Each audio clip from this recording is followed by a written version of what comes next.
For the past 7 years, Race Sim Studio has produced arguably the best way to experience F1 in our homes. Their Formula Hybrid mods have taken the Formula 1 regulations from each respective season, 2017 and on, to produce a mod for Assetto Corsa that has earned the respect of a very demanding community and helped keep a decade-old racing title relevant. The cars combine an incredible level of detail in visuals, sounds, and physics to produce a compelling drive again and again. All told, there are nearly a dozen versions of the Formula Hybrid released to date, and in this video I'm going to drive my favorite from each of the 7 years we've had the hybrid. I'll talk about what has changed and evolved in the car mods over that time, as well as what was going on in the real F1 world in each respective year. Let's get into it.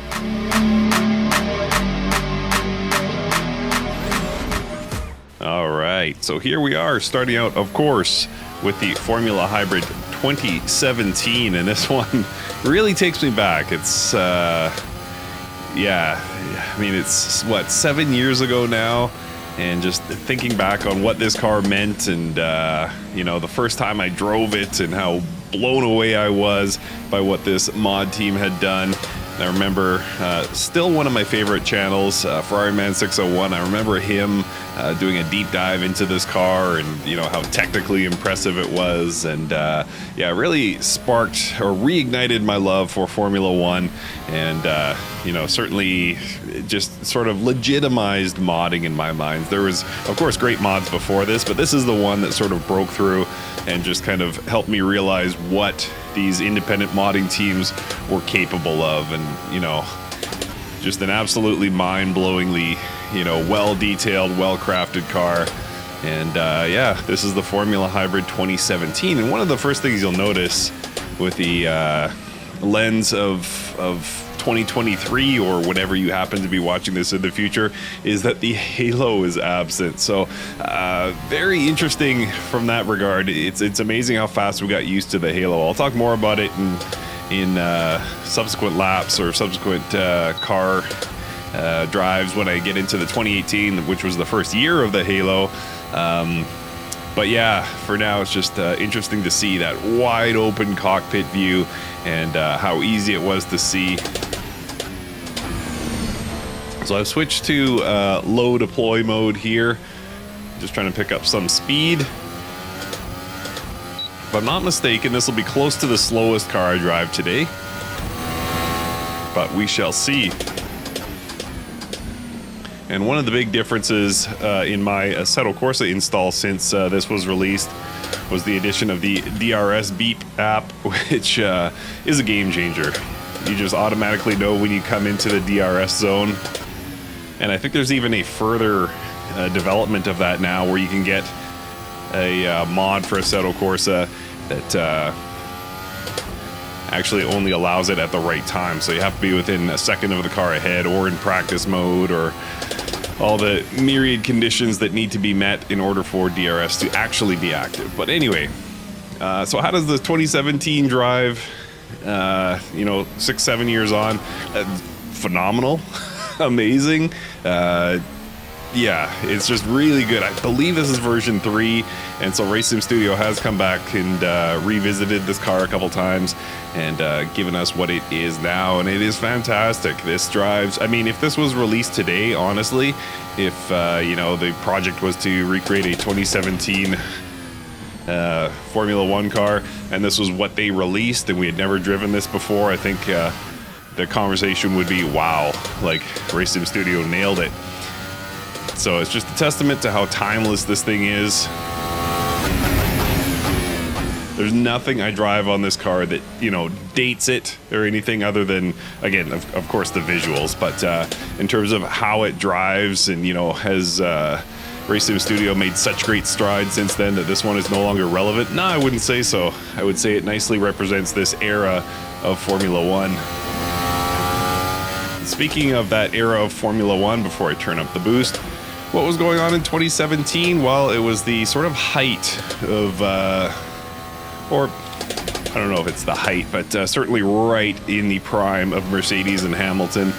And you still had Ferrari knocking on the door, of course. It wasn't a complete blowout every race, but to me at least, it felt... Come on, Mike, wake up. it felt inevitable that Mercedes and Hamilton were going to take the constructors and drivers championships eventually, and that is of course what happened. And Valtteri Bottas was starting up at Mercedes after the, I don't want to call it an era, but let's call it the Rosberg years, and big shoes to fill obviously, and I thought he did really, really well. Third in the championship if I'm not mistaken, behind Vettel. And yeah, for a guy to step into those shoes, obviously a big job, but Bottas did well. I was a fan of his when he was at Mercedes. And interestingly, a young Verstappen got outscored by Daniel Ricciardo in 2017. Interesting to look at, you know, how their careers have taken, you know, radically different turns, whether you call it fortune or whether you call it, you know, one driver fell off, the other just kept increasing, whatever, however you look at it. It's just interesting to look back on that and see that, you know, the teammate, Daniel Ricciardo, who now can't find a permanent seat in Formula One, outscored the reigning two-time champion, Max Verstappen. So interesting to ponder that. All right, let's go for a quick one here.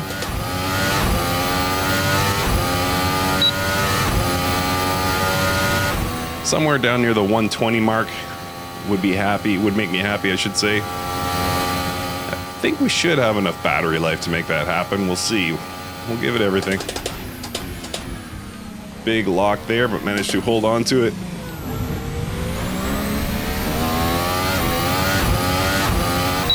Pole in 2017, I believe, was somewhere in like the 114s or something. Like way beyond my capabilities, so I'm not going for that. This is free, by the way, this Formula Hybrid 2017. 2017, 2018 are the two current free versions. They tend to push the older ones into free after a certain amount of time.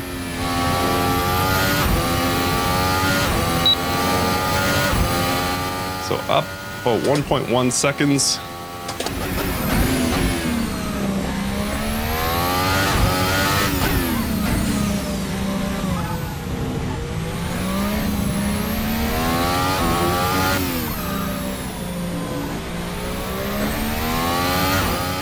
Do I have enough juice for one more? I do. That was a 120.5-ish. Don't know if I can beat that, but we'll give it one more. We got just enough juice, I think, to do one more lap. And you have to remember also that I believe this came out before the SF70H for Assetto Corsa, which was the official Ferrari car, the current year Formula One Ferrari car that Assetto Corsa, excuse me, that Kunos managed to squeeze into Assetto Corsa. And so to have this as sort of the de facto Formula One mod with all the onboard hybrid systems and things like that was really just a, you know, smashing down of the walls that sort of prevented a good version of the current year Formula One to be recreated in the sim. Sorry, I got something in my eye. And yeah, it was just an achievement. And still to this day remains one of the all-time great mods for sure. All right, so one last corner here, a few more corners, I should say, and then we'll wrap this up. Should be on for a PB, but not a particularly impressive time.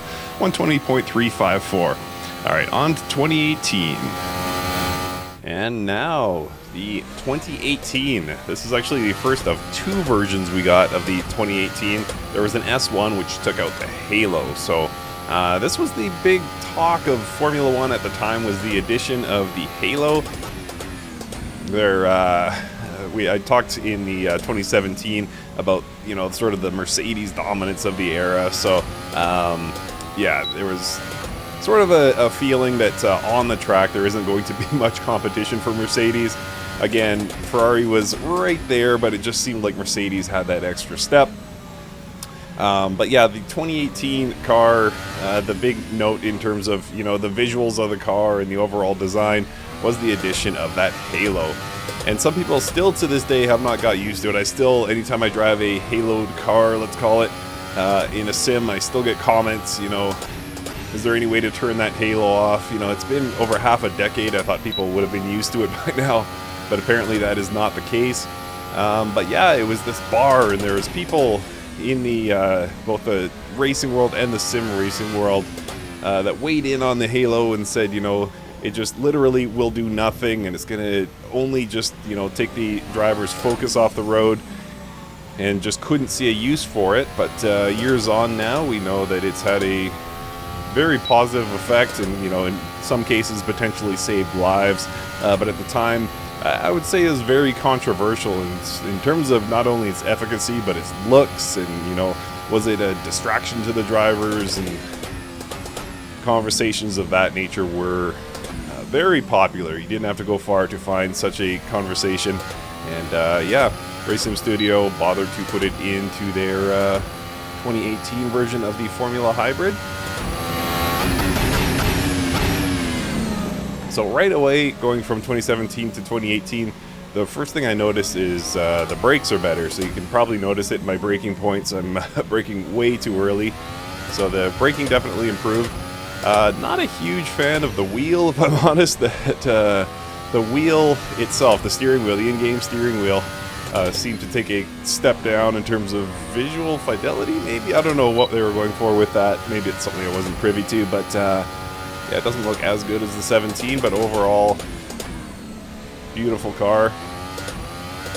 And as you can see, I'm still kind of trying to get used to it here. It's a interesting sort of feel with the you know, difference in braking from the outgoing year. So probably take me a few laps to come to grips with things.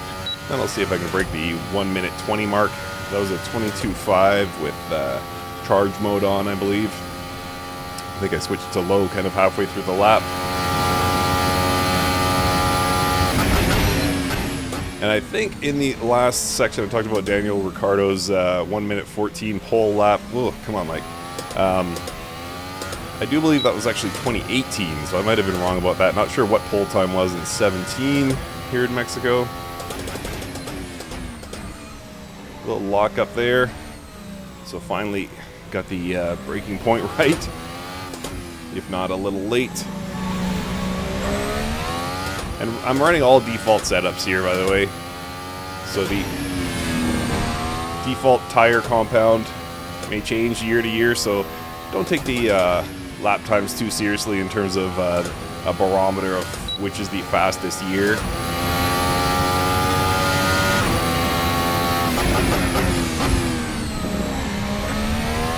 I'm starting to understand the car a bit better now.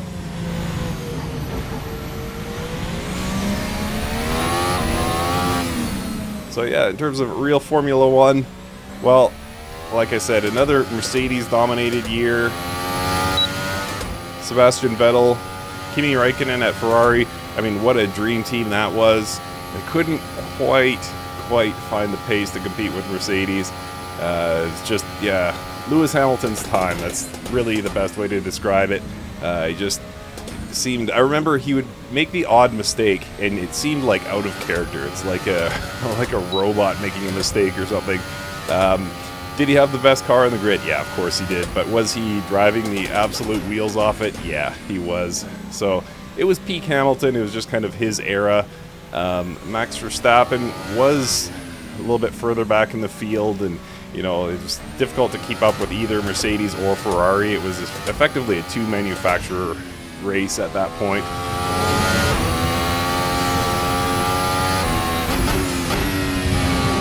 So Verstappen was in the wings, waiting for his time, but 2018 was not to be that year.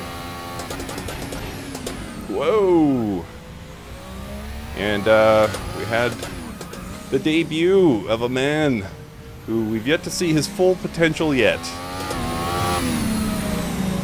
but is no doubt relevant in many of our minds in the world of Formula One. I'm talking, of course, about Sergei Sirotkin. No, it was Charles Leclerc's debut year in 2018, I do believe. And, you know, not in his Ferrari years yet, his Scuderia Ferrari years.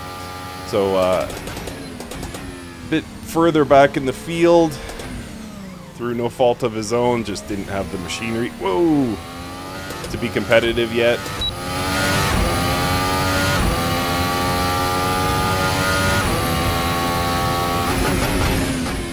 So 2018, not necessarily my favorite year. I mean, I loved it at the time, but there's just been some major advances from Race Sim Studio, and subsequent years to basically the same regulations, same spec of car, in my opinion, were better. This one is now free, and you get the Halo version and the non-Halo version for that price of free $99. And yeah, it's definitely a cool car, don't get me wrong. But of the 2017 or 2018, this is, yeah, my least favorite of the two. And then, of course, after this, we will go on to the 2019. And I have some fairly strong opinions about that one. All right, let's go hot lap mode. See if we can break that 1 minute 20 mark. That was a horrible lap there, 1:22.761. Might even be able to squeeze 2 hot laps out of the battery on this one. Top speed of 3:14, that's all. Did I forget to open DRS?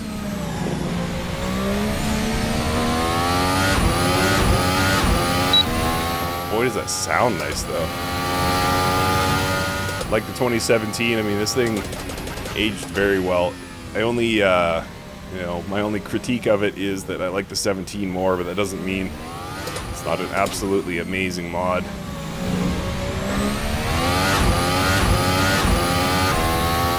Managed to get on the power a little bit earlier that time. This complex here, I love it. And I have such varying results through there, it always keeps me on my toes.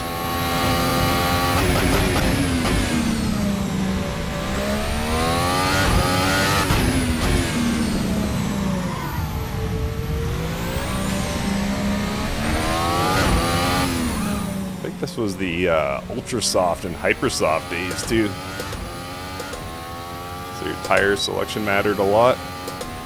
120.774 and just about half battery now, so I should be able to get one more lap. I don't think I can improve much upon that 120.774, but we'll see.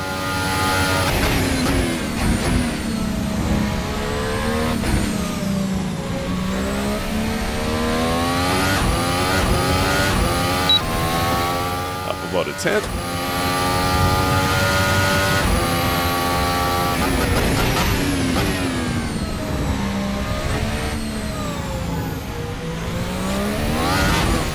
Woo!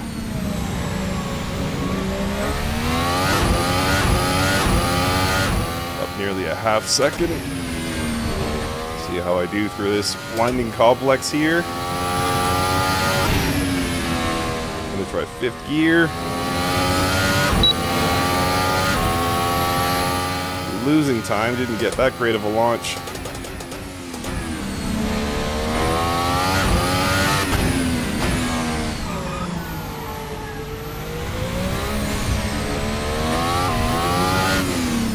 How they got this under 1 minute 15 just defies logic.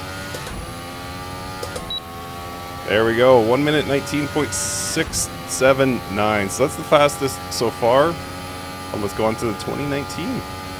2019 now.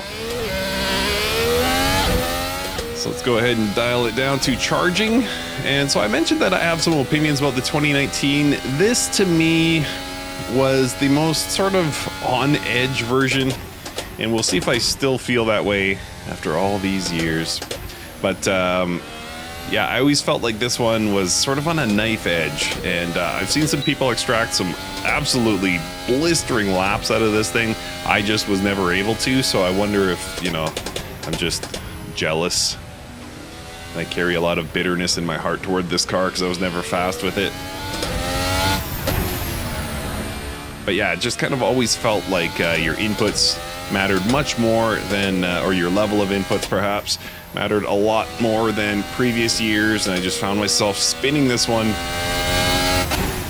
more than I had with the 2017 or 2018, case in point. So this is still a paid mod to the best of my knowledge. And in a straight line, it's beautiful. It seems to grip in a straight line better than perhaps the 2017 or 18, certainly the 18. But it's around the corners, and it doesn't take much in terms of curbing to upset the car.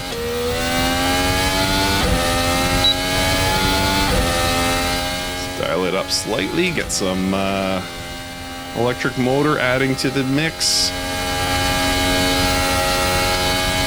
I can't see my speed there.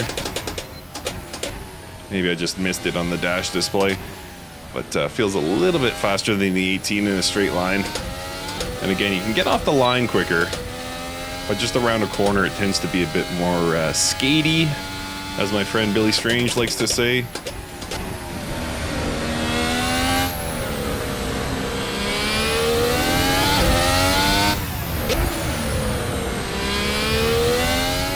And so let's talk about 2019 Formula One. What was going on? Well, I sound like a broken record, of course, but yet another year of Mercedes dominance, and you know, the records were falling, and you know, Hamilton was approaching these all-time records as well, not just lap records, but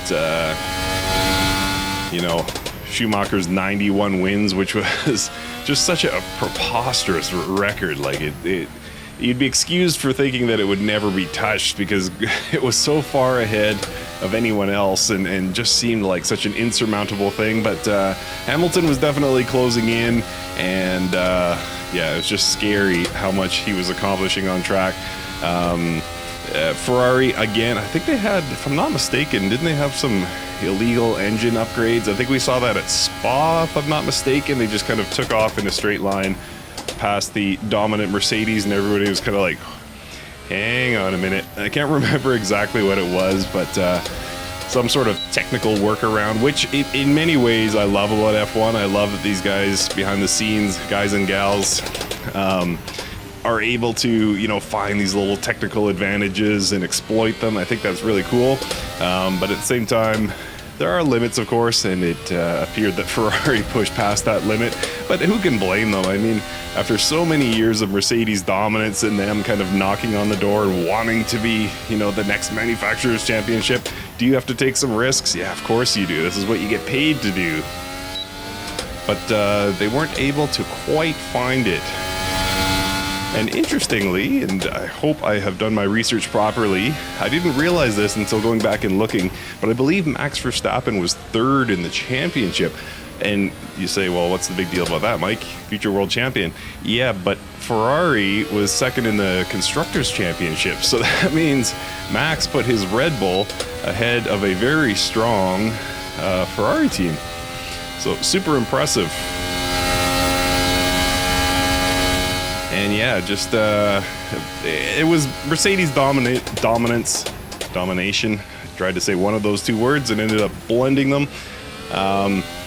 Yeah, but there was a little drama with the Ferrari thing, and you know, it appeared that at times Ferrari had the faster car, and what would Raikkonen and Vettel be able to do with it? And it turned out not enough, and there's some inconsistencies there, and you know, a surging Max Verstappen from behind.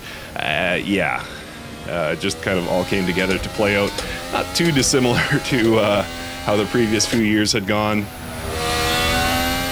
But on track, in sim, I should say, this Formula Hybrid 2019, again, just much more sensitive to curbing. And I've seen some people handle it masterfully. I am not one of those people.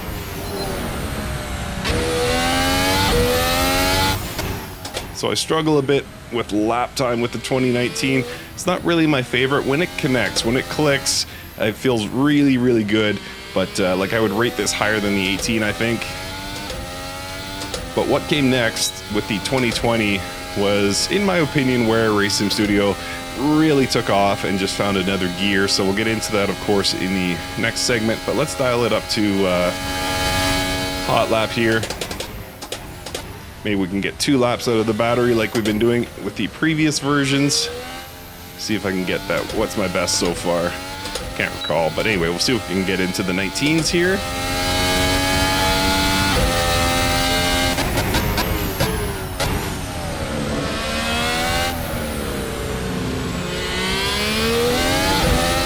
You can see the purple striped tires there.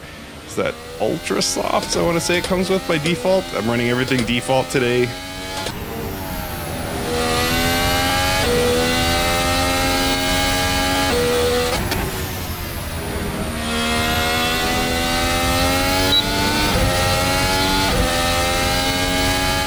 So up 0.7.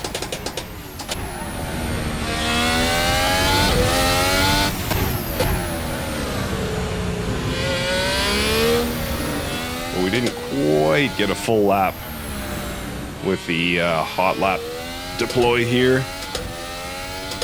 So let's go for one. DRS open, that was a 1:19.9 on the previous lap. It's more like race pace than qualifying pace.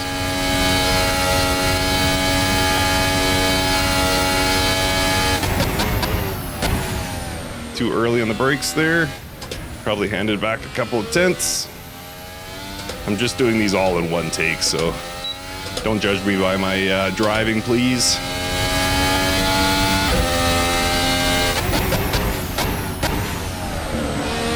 Whoa!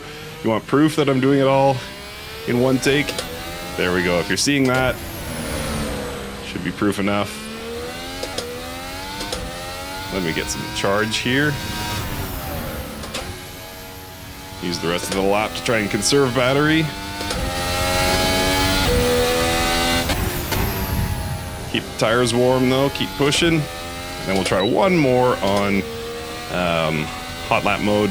We'll see what we can do, see if we can beat that 1:19.9.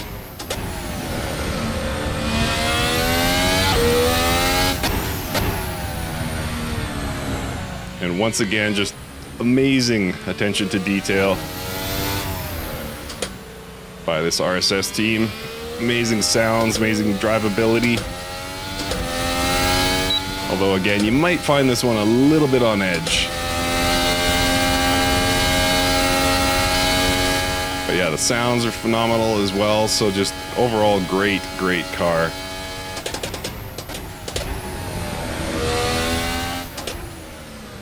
A little tight on that corner.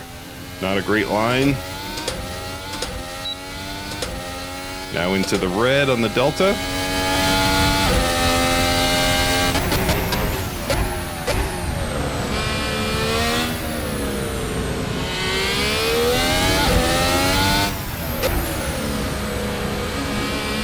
Yeah, as I said, we're gonna get into 2020 next, obviously, because we're going chronologically.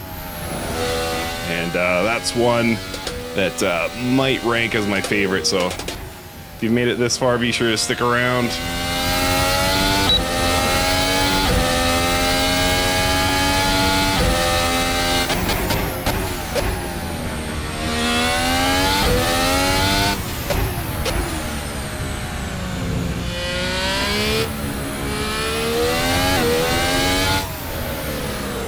So, final corner here. Yeah, this one's a bit too knife edgy for me, but I did manage a 1:19.9. All right, let's go into 2020. 2020 now. And this was an interesting one for a number of reasons. Not least that the world was going through something pretty rough. So, as most of you remember, early 2020 when this was released was one of the most challenging times many of us have had in life. And I think I have sort of an emotional connection with the Formula Hybrid 2020 because everything was so unsettled and there were so many unknowns in the world, but we could jump into our sim in the privacy of our homes and safely, race with others or safely just, take some time away from what was at the time a very heavy life and, enjoy ourselves. So this holds, a special place for me in terms of things I was dealing with, and I'm sure many of you were dealing with at the time in terms of uncertainty and, challenges in life and frustrations. And so the Formula Hybrid was there for us at that time. And it also drives excellent, does this 2020. Whereas the Formula Hybrid 2019 felt, knife edge, this one feels a lot more stable and you're able to be a lot smoother with your, the car reacts a lot smoother to your inputs is what I should have said. So I think I should be able to, you know, get into the low 119s here once I get up to pace. A little late on the DRS there, very late on the DRS there, actually. But yeah, interestingly, on the track as well, if we're going down the F1 Remembrance train, of course, it wasn't certain that we would have a 2020 season at all. And yeah, so what transpired was, if I'm not mistaken, a 17 race season. And, you know, they were just sort of, not randomly, but they were adding tracks to the calendar, trying to fill out, you know, a calendar as best they could by going to places like Imola and Nürburgring, and where else were they? Portimao, and, you know, it wasn't even certain, you know, month to month what races would happen and which ones wouldn't. And yeah, through all that, there were some very exciting races. If you go back and look at the F1 channel from 2020, there was some cool stuff happening in the world of Formula One. Somehow, in the midst of all the terrible things that were going on in the world, Mercedes, who again won. This was yet another year of Mercedes dominance. But through this, interestingly, their engineers had time to do something called DAS, and a lot of you may remember DAS. It was, you know, Mercedes was able to, I believe it was pull their steering wheel, or was it push, whatever, to adjust, I guess both obviously, but it would adjust the toe angle, and it allowed them to generate more front tire heat during slower periods. And you know, was it a piece of steering? Was it a piece of suspension? It depended who you asked, and it was very controversial. Was it the deciding factor in the championship? No, in my opinion. Was it advantageous to Mercedes? No doubt. Was it illegal? I don't know. I'm not smart enough to understand such things, but yeah, anyway, it was there for a bit, and then it was removed. And yeah, those who didn't like Mercedes thought they were cheating, and those who did like Mercedes thought it was just fine, and nobody had any grounds to protest it on. So as it goes with Formula One related issues, it kind of depends who you cheer for to help you form your opinion. So that was DAS, and then I believe Verstappen was once again third in the standings at the end of the year. Of course, we know what transpired in 2021, and I'll get into that in the next segment of the video. But yeah, Verstappen was knocking on the door. He was right there, ready to pounce should Mercedes slip whatsoever. And yeah, Ferrari finally sort of dropped off, you know, driver changes, and, you know, just sort of unable to solve the Mercedes riddle for all those years. And then, you know, nobody blames them for not necessarily being able to make mid-season adjustments, or, you know, be able to get back to their sort of early 2000s winning ways in the midst of what was going on in the world. And a lot of people were also, well, I guess only one team. I was going to say they were starting to sort of consider the regulation changes that were pending. But I think Mercedes would have been the only ones working on it at that time. Boy, did that work out poorly. Not sure exactly what Mercedes was working on, but it sure did not work out for the newest regs.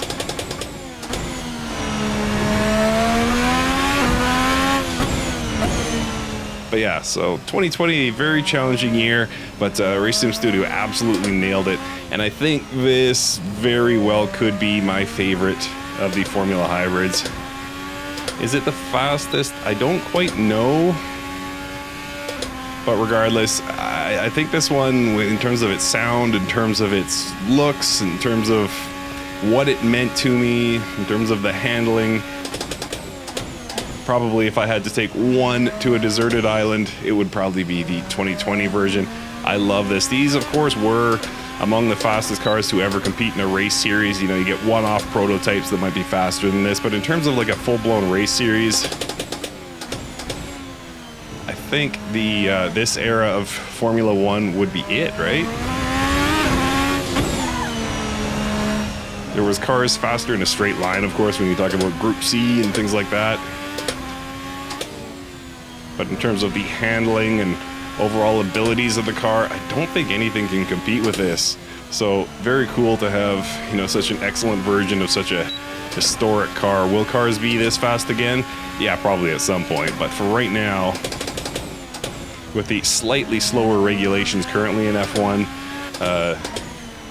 this, 2014 to 2021 era of Formula One remains as the fastest competing series in auto racing, I believe, of all time.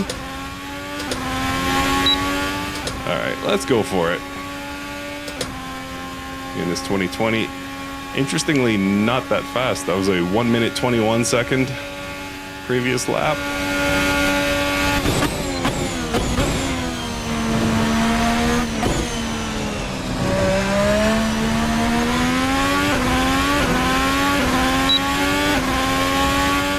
But I'm on a pretty good pace here, up about 0.4.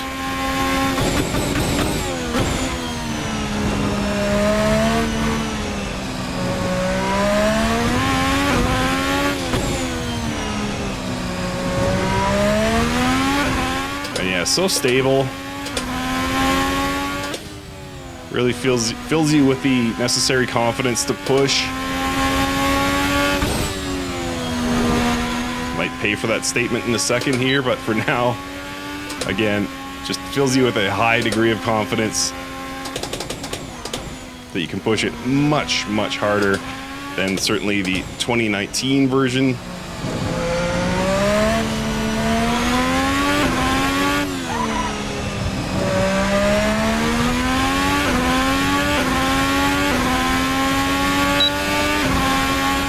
All right, 1:19.5, I believe that's the fastest I've done so far, so let's go one more.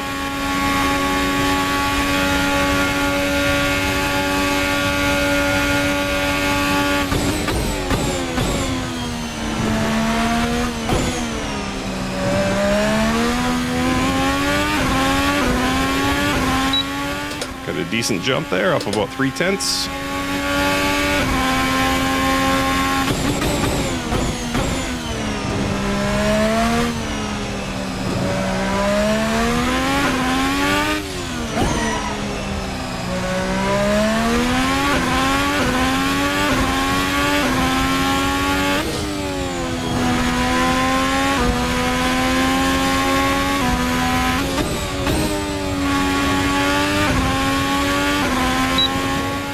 Up a full second, wow.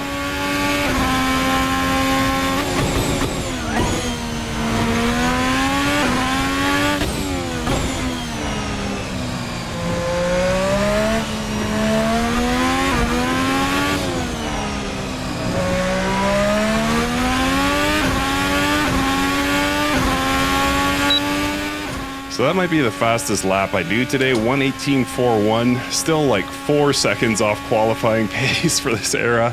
But yeah, decent lap for me, 1:18.41. All right, let's go to 2021. I feel like something major happened in 2021.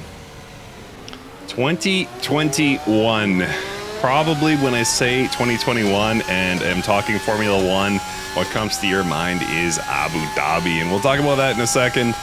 But this is the Formula Hybrid 2021, and a couple of things special about this car. They made I think they called it the Championship Edition or Champions Edition or something like that of this car. I think it was released as an update and featured liveries to sort of emulate the real-world dominant liveries of Lewis Hamilton and Max Verstappen, who were in the midst of one of the great 1-2 battles. Boy, I need to wake up here. Of all time in Formula One. It was back and forth all season. Previously in this video, I've just been talking about the Mercedes dominance. Well, that was no more. Max Verstappen and Red Bull were nipping at the heels of Mercedes. I wouldn't say out of nowhere. Past 2 seasons, Max had been 3rd in the Drivers' Championship. Everyone knew his skills. One of the fastest drivers on the grid, oftentimes squeezing excellent performance out of a car that people had lesser expectations of, shall we say. And now he finally had a car to compete with the dominant Mercedes. So this was playing out week after week, and there was some very controversial moments, of course. I won't get into them, but suffice it to say that, you know, both of them were not giving each other an inch and battling it out at the front. It was the first time in many seasons, I guess, since Rosberg that, you know, Hamilton had really had any challenge. That's unfair. That he had a serious competitor and, you know, was threatened late season. Can we say that? And, you know, both drivers, no matter where you fall, whether you're Team Verstappen, Team Hamilton, or Team neither, or Team both, I guess, I think we can agree that both drivers just fought and fought and fought and, you know, tore the wheels off their car trying to get every last point.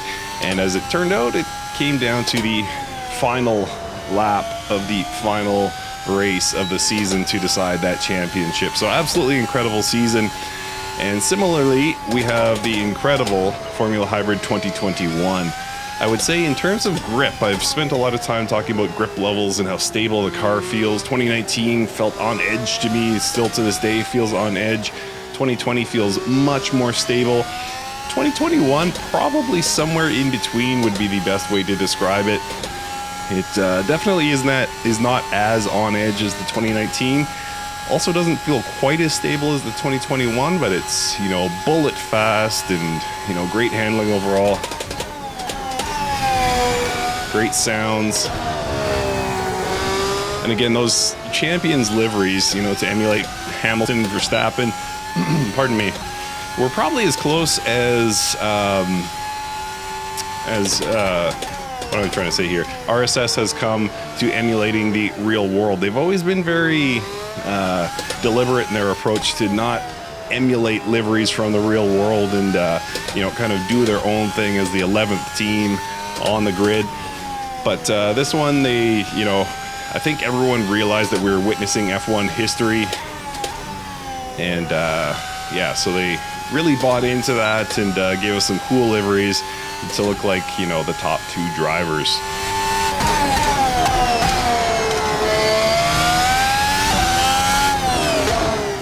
And there's a bonus with this car.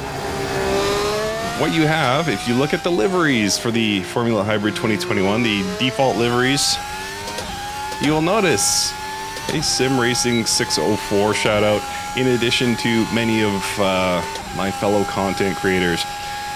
This was amazing for me, and I'll tell you a little personal story I have about the Formula Hybrid 2021 and what it meant to me.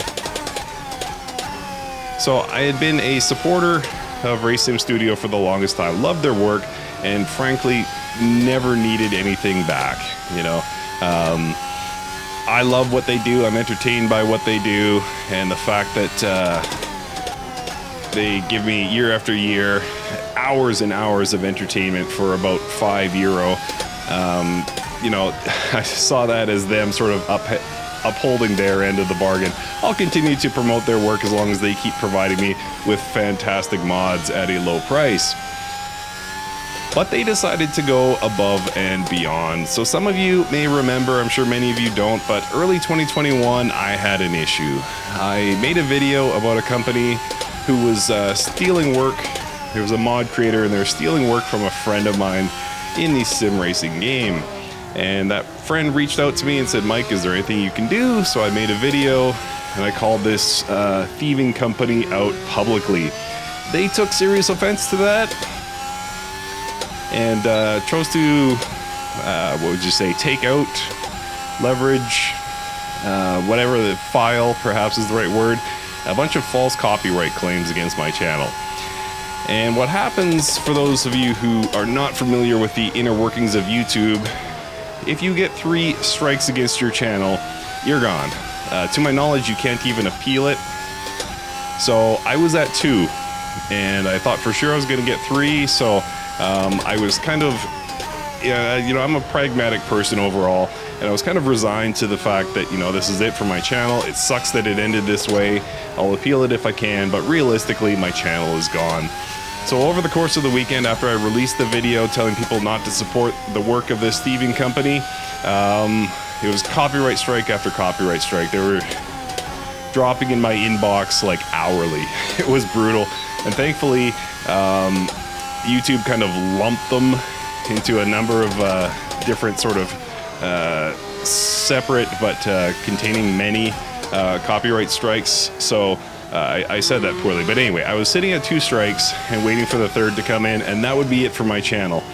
And the whole sim racing community came together and did some amazing things and got me my channel back. YouTube reached out to me directly and offered help to me, and it all resolved well.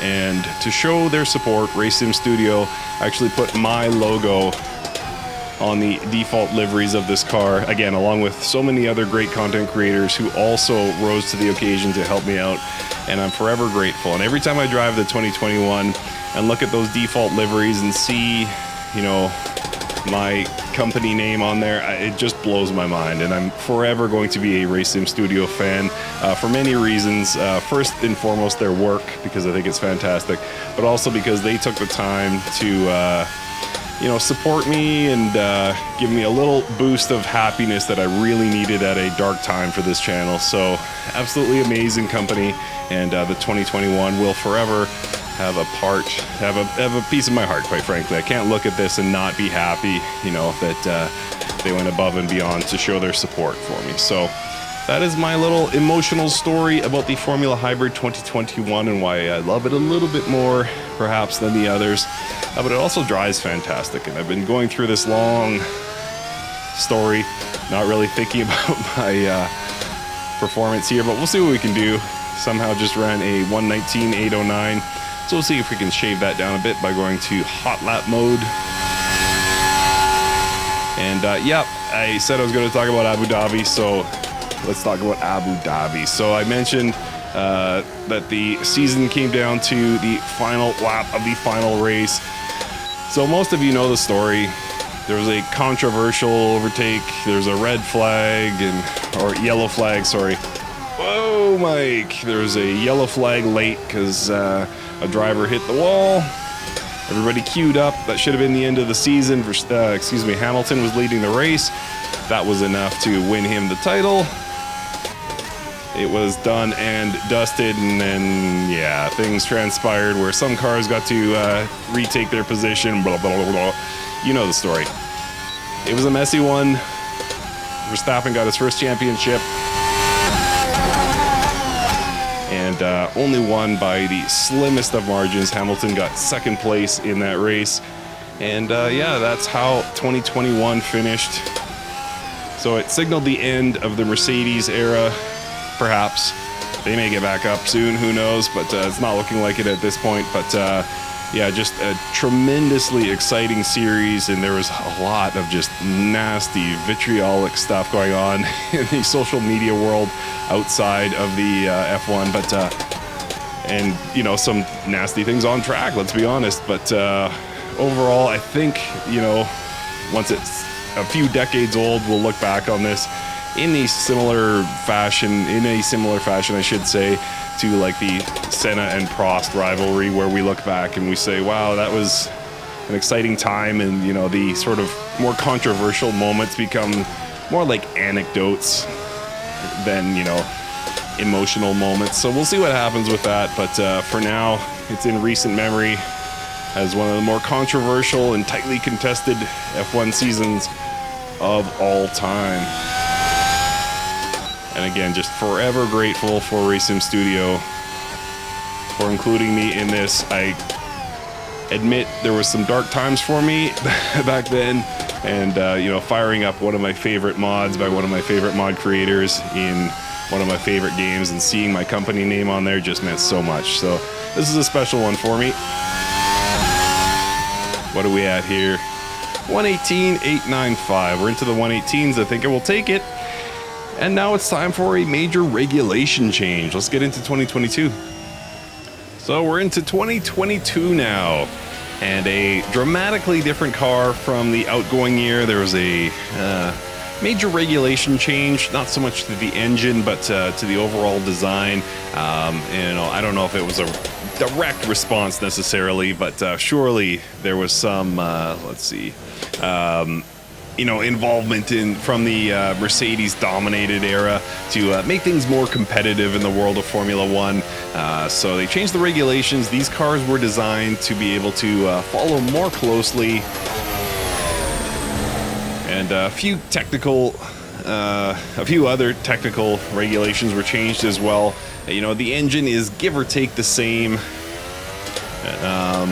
But yeah, so this was a big step forward for F1, and the teams were adapting, and it was, designed to shake up the field, and it did to some extent. I mean, you still got Ferrari, Red Bull, and Mercedes at the top of the lineup, but a team like Haas really benefited from these regulation changes, so I think to some extent it accomplished what it was going for in terms of shaking the lineup up, but ultimately the teams with the bigger budgets tend to prevail in Formula One, so it wasn't a big shakeup.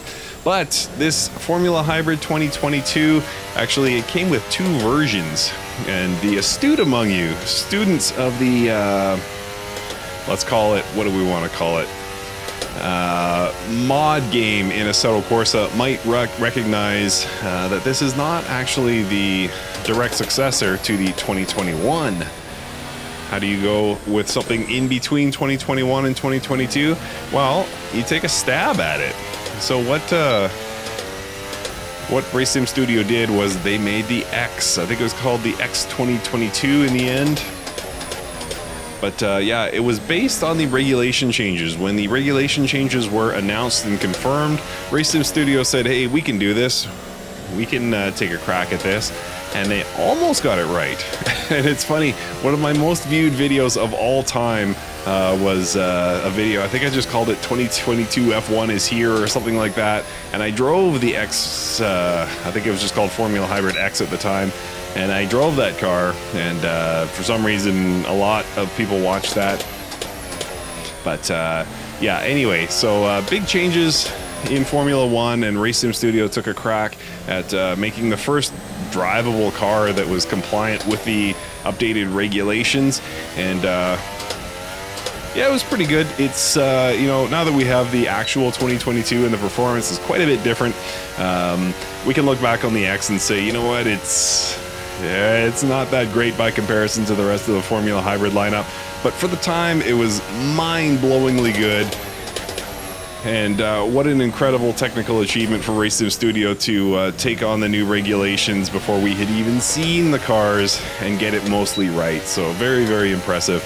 But they followed it up with this 2022, and again, designed to emulate the revised regulations. So it's a step slower than the outgoing cars from Formula One, though not what we would consider slow by any means. I believe this is still the fastest active racing series by some measure, even though it's slightly slower than the outgoing years. Pole time here in 2022 for Max Verstappen was a 1:17.775, if I'm not mistaken. I will admit I cheated a lot on that one. I've been trying to beat it in the 2022, and I have beat it, just so you know. But yeah, so anyway, all that to say that this car was a few seconds slower here at Mexico, and that was quite typical around the globe. So yeah, a very, very cool car. Once the regulations were a bit more solid, Race Sim Studio was able to put together a proper car that more emulated the real world performance of Formula One, and this is among my favorites. I would say, 2021 has the sort of emotional connection for me. I like the driving of the 2020 the best, but this 2022 would probably surprisingly be third on my list. This would be on the podium for me. I really love this car, and it took me a while to love it because this actually got beat to market by Virtual Racing Cars, who released their Formula Alpha, and yeah, I actually prefer the Alpha, all things being told, but yeah, in terms of ranking the Formula Hybrids themselves without including the Alpha in the lineup, I would put the 2022 right up there near the top. I think it's a fantastically well done car. Very drivable, sounds are great. Sorry for the bad driving, I'm still in 2017 to 2021 mode. And this is a much different performing car. But let's see if we can step this up a bit. Start to drop these lap times down closer to the 1 minute 20-second mark. So what was going on in the real world of Formula One in 2022? Well, 2 words, Max Verstappen. 2 more words, Red Bull. I mean, there was this sort of disbelief among the F1 community that Mercedes was, you know, dropping that far down the field that fast. Everyone thought, oh, they're sandbagging, they're waiting to unleash some upgrades, and yeah, it was a miscalculation for them to start the season, but they'll get this back. There's no way that the team who had longer than any other team to develop their car is this far back from the Red Bulls, but it never came to bear. Absolutely dominant year for Verstappen and Red Bull. I'm not the hugest Max Verstappen fan, but at the same time, I was definitely happy for him to get that championship, because I thought 2021 was so mired in controversy, and a lot of people think it was handed to him in the last race. But the fact is, he drove the wheels off that Red Bull in 2021 and didn't deserve to be sort of lumped in. It wasn't him. If you believe it was a conspiracy, it wasn't him that you know, orchestrated the controversy. He kept himself in contention the whole year, and then to have sort of the asterisk behind that championship, I felt for the guy. But 2022 was the year, and got his 2nd championship and absolutely dominated. There was some sense early on in 2022 that Leclerc and Ferrari specifically were going to challenge the Red Bulls, but nothing came to bear. And you know, a lot of fingers at the time of this recording are being pointed at Leclerc for being too aggressive with his car, and maybe he pushes it too hard. But the fact is that Ferrari he was driving, I can't remember the model number, but whatever it is, has not great reliability, or had not really great reliability through the 2022 season. So I don't know, even if he had been a bit more consistent, whether it would have mattered. I think they doubled DNF'd at the Red Bull Ring, if memory serves. And yeah, just things like that. So yeah, it was Max's year in 2022. There's no way around that. And yeah, if you found the season boring, well, take comfort in the fact that it produced one of the best Formula hybrids of all time, so you can at least simulate some more competitive racing if you wish. All right, let's go with the attack mode here, see what we can do. Whoops, DRS helps. Look at that speed climbing, 310, 320, 325-ish.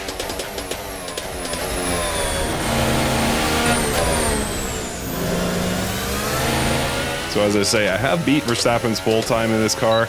I won't do it here because I got more fuel than I'd care to carry. 38 liters on board.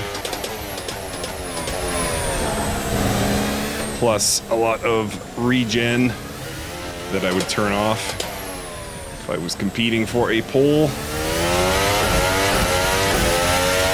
That's the thing I haven't really talked about, is these cars take full advantage of the physics in Assetto Corsa to emulate the complex KERS systems, MGU-K, MGU-H.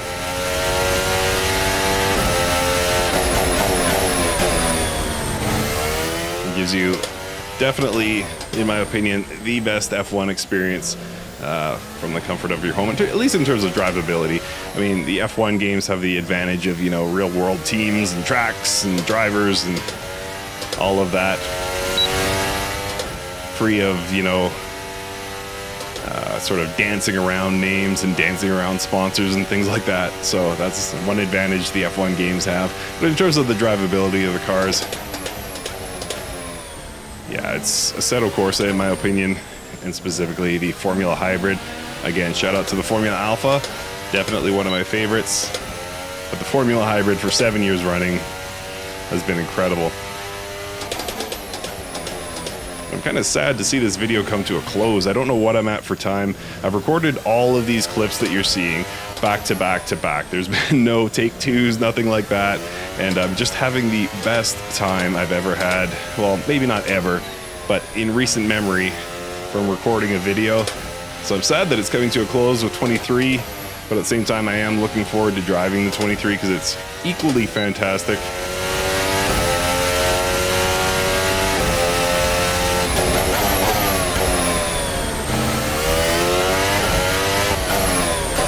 See if I can finish on a PB here before we get into the final car of the video.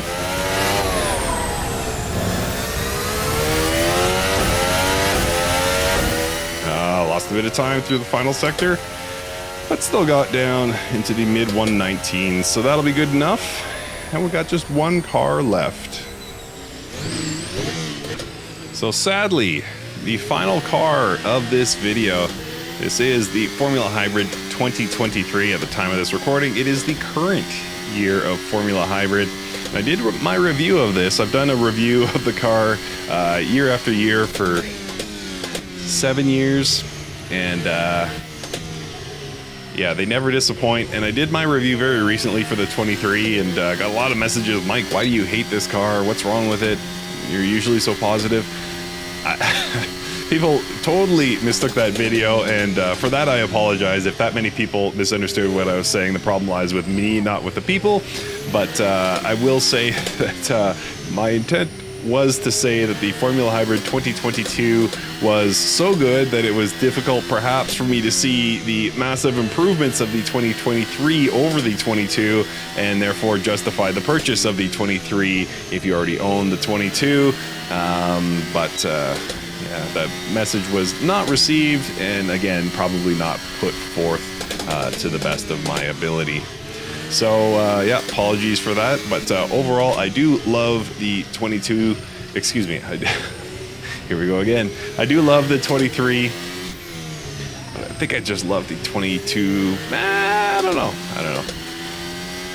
They're both right on par for me. They're both fantastic cars. This one's got a few special things about it. You see the IMB racer, oh no, I guess it's hidden. You might be able to see my thumbs there, my in-game thumbs, that is. And the reason that matters is because they show the IMB Racewear logo, and I have driven with IMB Racewear gloves for quite some time now. I love the company. I've spoken to the people over there, and they're great people. You also can see the wheel at the center of your screen. That is based on the GSI wheel. Gomez Sim Industries, if I'm not mistaken, some of the best wheels in sim racing. I personally cannot afford one. I've never tried them, but I've also never heard a bad review from anyone who has. So I think safely we could say that these are among the best wheels available in sim racing. Perhaps the best wheels, who knows? But in terms of the drivability, yeah, very stable car. We're able to really push things.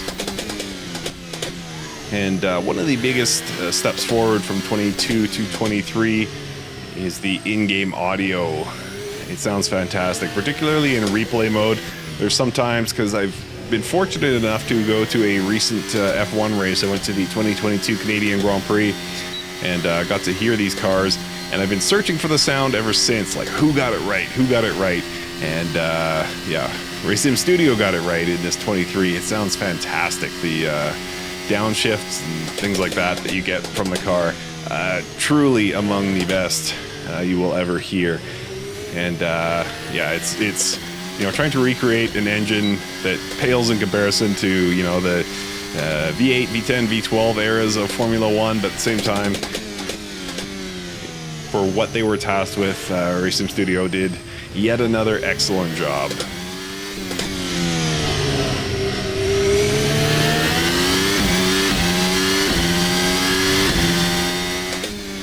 All right, so feeling already pretty connected with the car, so I don't want to do too many outlaps. I feel like I can push here pretty soon, so I'm gonna switch it to balance for now. Do one lap at balance. Actually, you know what? Let's go for it. The reason I say that is because I don't want to use any additional juice in balanced mode and, you know, deplete from my stores for the attack mode laps. So let's go straight to attack. Let's see what happens here. See if we can get into the 18s.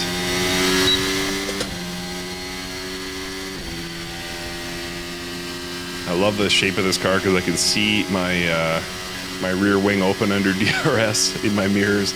It's not been true of all the years.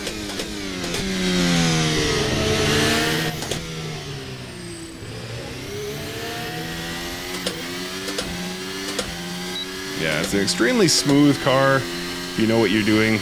I don't, but somehow it's still smooth.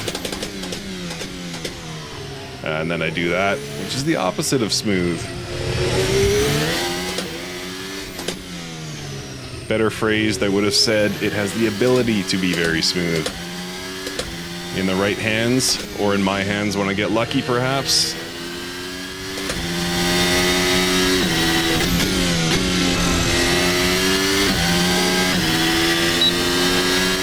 And through that complex, you definitely notice a difference from the previous generations, going to the 2022 and 2023.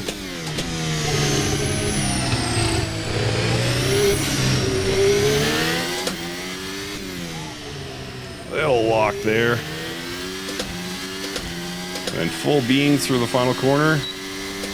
119, I'm right there, knocking on the door of that 18 that I'm seeking. Gotta gain 1/10 on this lap.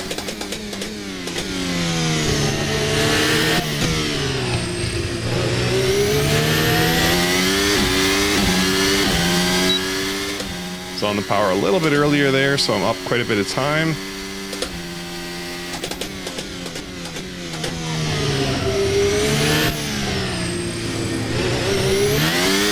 Woo! That knocked me out. Nope, still on it. Certainly not the prettiest lap, but still, I think, in contention. Ah, come on, Mike. You're asleep at the wheel.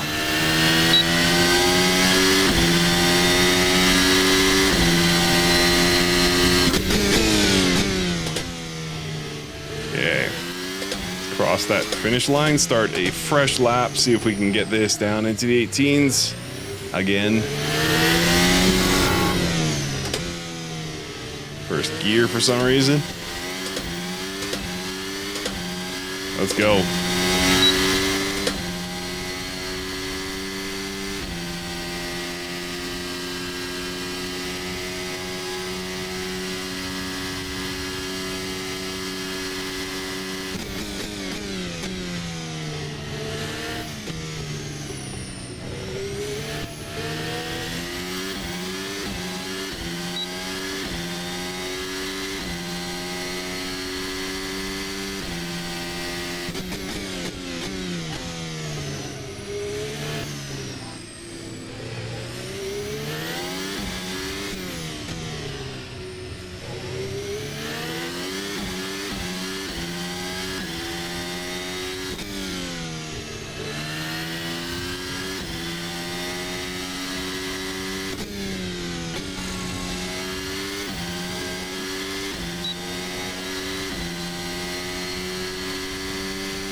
All right, that was a rough lap.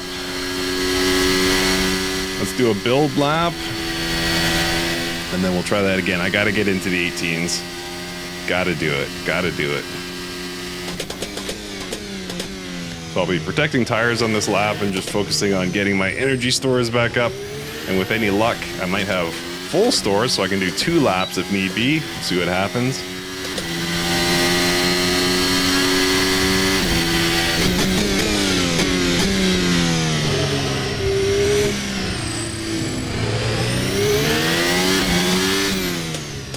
I like how this is the one car I called out, had the ability to be smooth, and then I'm just like absolutely all over the map.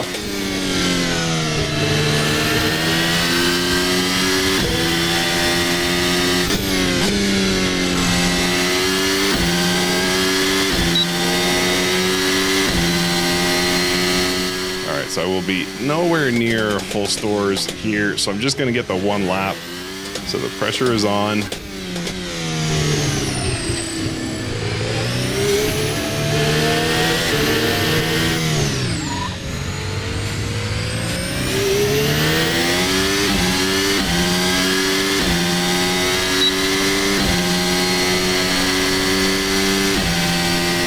Accidentally closed my rear wing there, so that's going to cost me some time. Couldn't see the light on the dash, so I thought I had not opened the wheel.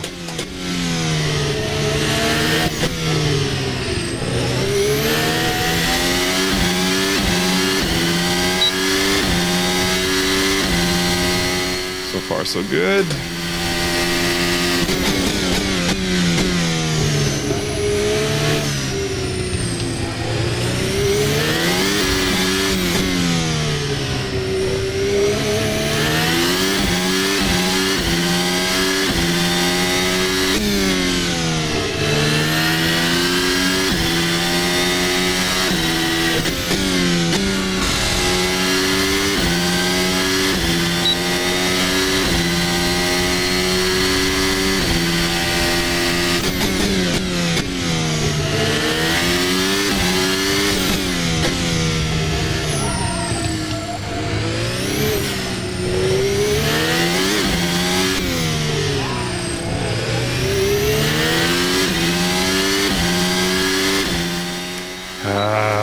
Brutal final sector. Unfortunately, I'm gonna have to wrap it up on a loss. But yeah, I could get there. I know I could. Just 2/10. A clean final sector would have done it, but absolutely brilliant cars. Thank you, Race Sim Studio. Year on year, these cars are fantastic. And thank you guys for your support over those years of all my Formula Hybrid and Race Sim Studio coverage. I hope there will be a lot more in the future. Thank you guys so much for watching, and we'll see you next time.